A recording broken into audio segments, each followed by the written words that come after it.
Welcome to Living Life Unbinged. I'm your host, Christy McCammon, and I'm here to help you conquer sugar cravings, break free from food obsession, and step into the surrendered and abundant life God has planned for you. Let's dive in.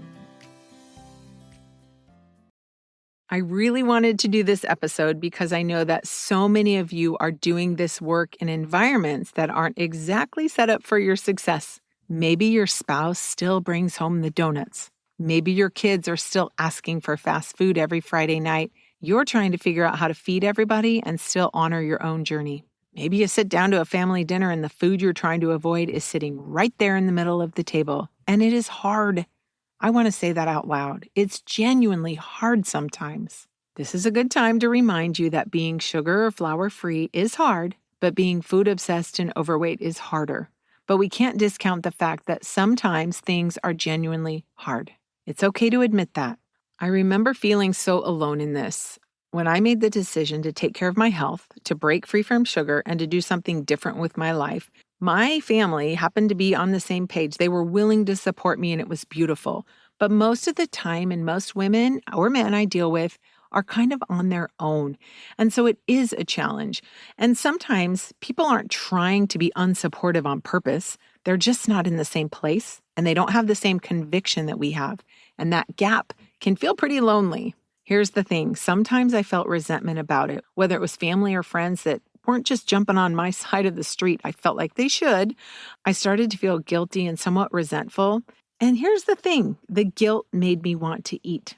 So I was kind of stuck in this loop of loneliness, isolation, doing this myself, frustration, and guilt and food. But none of it was bringing me closer to where I wanted to be.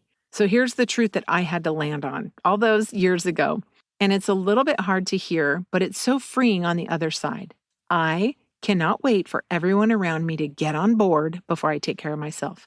That day may never come. And my health, my obedience to stewarding the body God gave me can't be held hostage by someone else's choices. That's not me being selfish. That's me being responsible for what God entrusted to me. Hear this again. You might feel a little alone. You might feel a little bit isolated in this journey. That's why I want you to find me on Facebook and Instagram and all the places.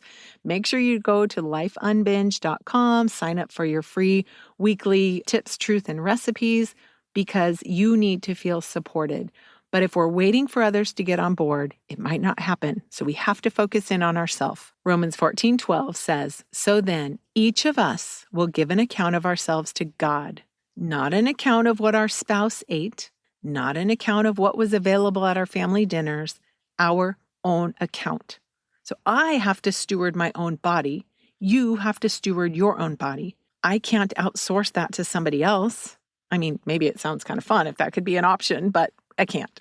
That doesn't mean you isolate yourself or make every family meal a battle. It means you get creative and clear on what you need. You can still feed your family what they love and still have things that work for you.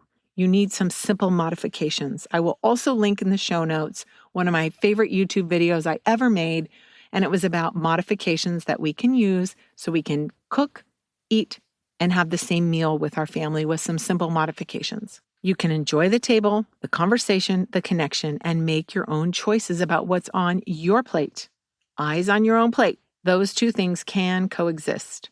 And sometimes, not always, but sometimes when our family sees real change in us, when they see us feeling better and showing up differently, they get curious.